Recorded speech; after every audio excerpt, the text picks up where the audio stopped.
Hi everyone, this is Jen Grisanti, and I want to talk with you about how to write a TV pilot that sells. Now, I know that your struggle is how do you write a TV pilot that sells? And I understand and feel for this struggle. The TV pilot script is the hardest script to write. Well, in this video, I'm going to share with you 3 story tools for story structure and 3 story tools for character development that I believe can take your script to the next level.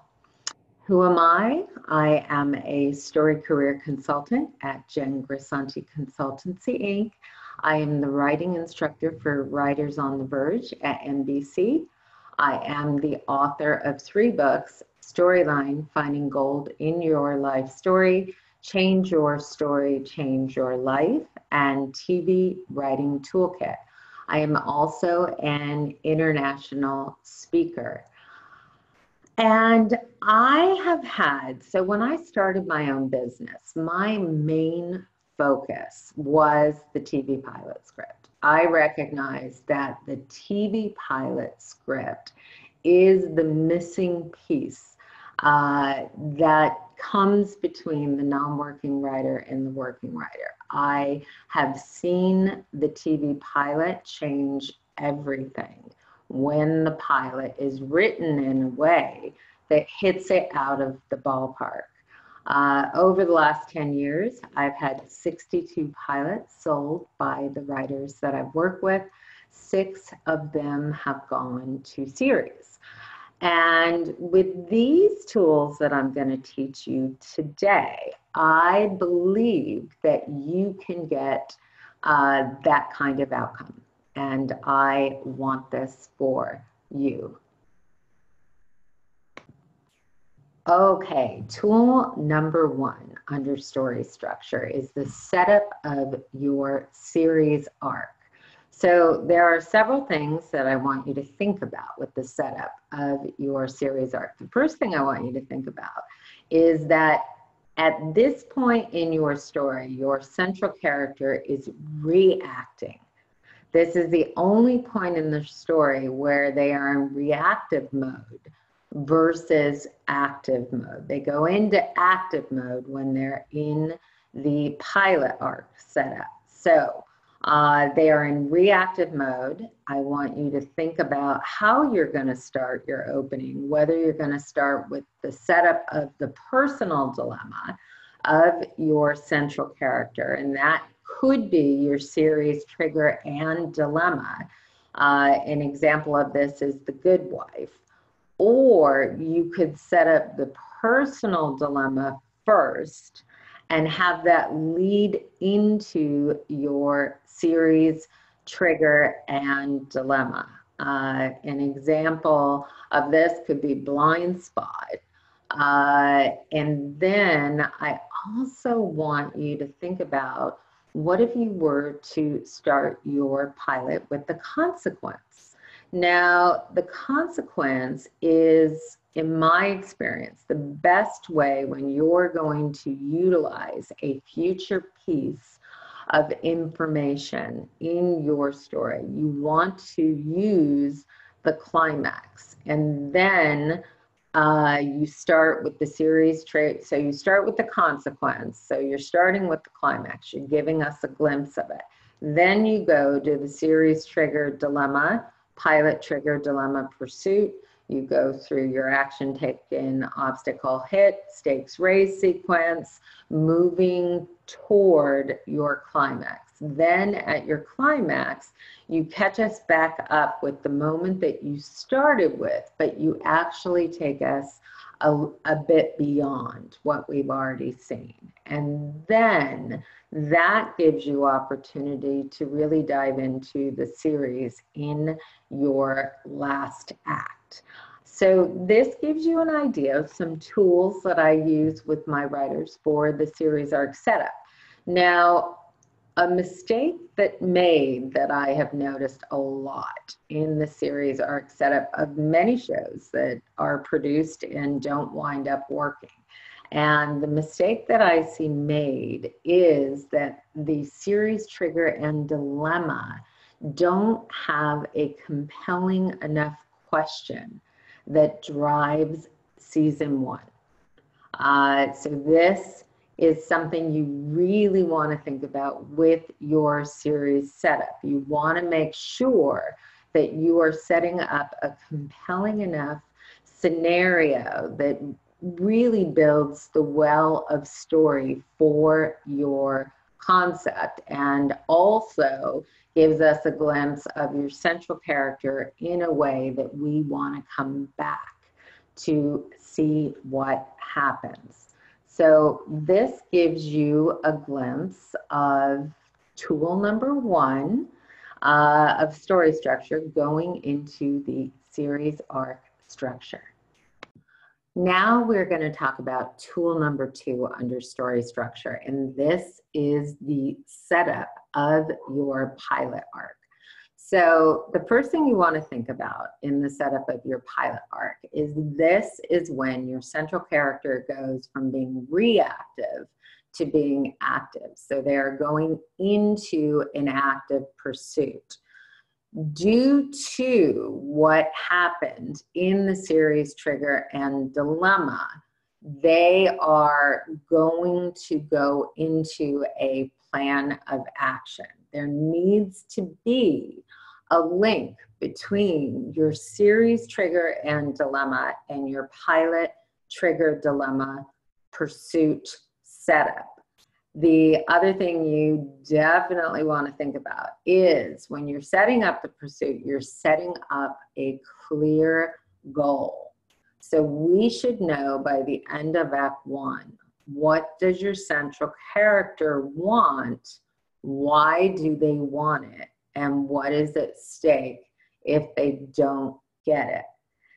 A mistake that is made in the setup of the pilot arc, few mistakes to list some, is you have an unclear goal.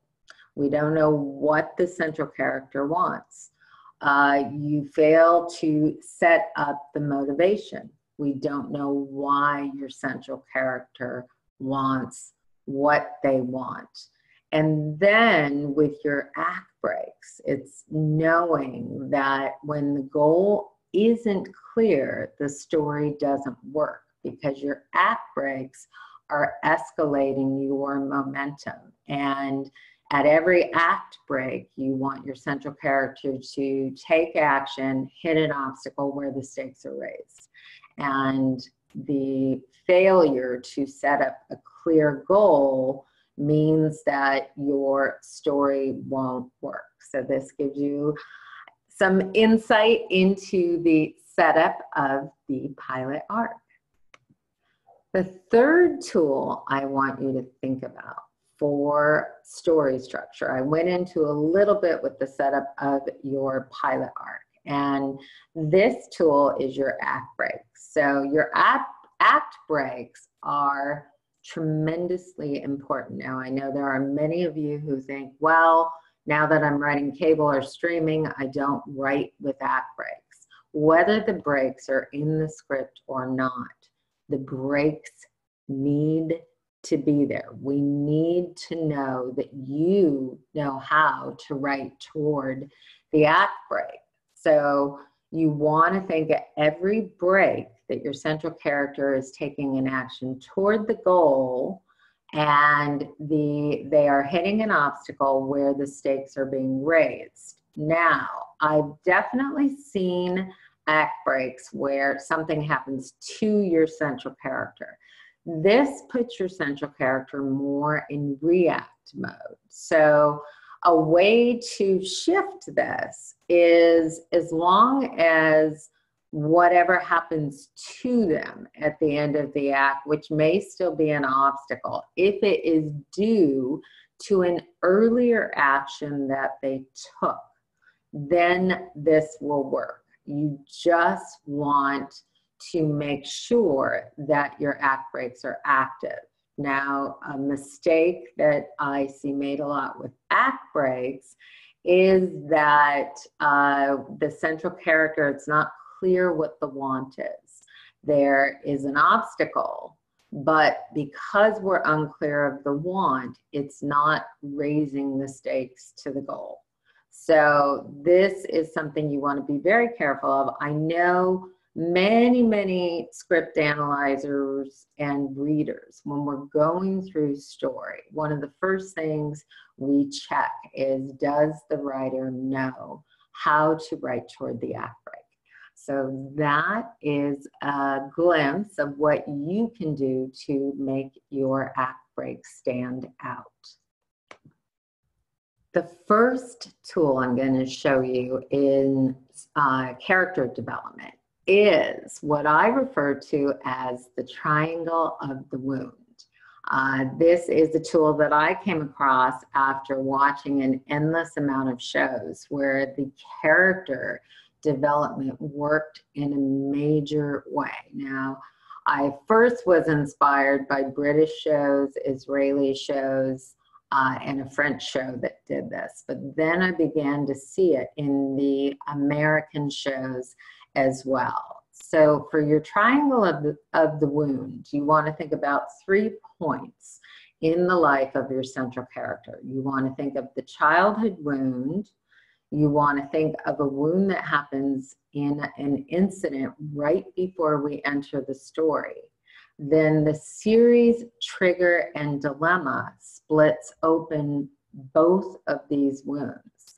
And the value is that you have fertile ground with these 3 story points to develop your character with. And this makes us feel why your character wants what they want. It also creates a rooting interest for your central character. Another tool I want you to think about is, what is the flaw that gets in the way? So the flaw is something that stems from the wound. It's something that your character does to get in his or her own way. It could be something, an example of a great flaw in a recent show is the flaw of anger in the show Dead to Me. So this is a fantastic flaw that is threaded from the very beginning and escalated throughout. And your character will become conscious of this flaw at a certain point. Now, in television, there are many people who believe that the character never gets over the flaw. I definitely think this is true in some shows. In other shows, I think the character becomes conscious of the flaw after hitting a number of obstacles, and within the specific arc of story may make a change in how they choose to resolve the goal. The other thing I want you to think about with your character development is polarity. When there is polarity, it is fascinating how well this works. An example of this in a recent show, in Sex Education on Netflix, we see the character of the bully. And the bully has this rough exterior. However, what we learn is that the bully suffers this internal desire for acceptance. And his father is the principal of the school, and he has to live up to that expectation. And there are a lot of wounds that go with that. So the polarity that the bully who's bullying others, but actually he is also someone who has the desire to be accepted. Now this really draws us into this character. It creates humanity within the polarity that helps us to understand why this character is the way that he is. So this is a glimpse at the idea of what you can do to better develop your characters. The 3 tools that I gave you for story instruction and the 3 tools for character development is just a small glimpse into what I go into my digital product, How to Write a TV Pilot That Sells, moving forward. So if you feel like some of this resonated with you and you want to learn more, then I will have a link below where you can order my digital course at a special discount rate, How to Write a TV Pilot That Sells, moving forward. And I am beyond excited at the response I have received from so many screenwriters about this product bringing their script to the next level. And I would love nothing more than to see this happen for you. I'm all about how do you help guide the writer to write a TV pilot that sells. And I believe that this digital course is one tool that can help you get to that outcome. And as a free bonus, I also am going to put a link up for my pilot worksheet. And the pilot worksheet will help you know how to set up your TV pilot in a way that utilizes some of what we went over in this video. So I want to thank you so much for joining me. Again, this is Jen Grisanti of Jen Grisanti Consultancy, and I would love to celebrate you selling your pilot. I wish you the best with this.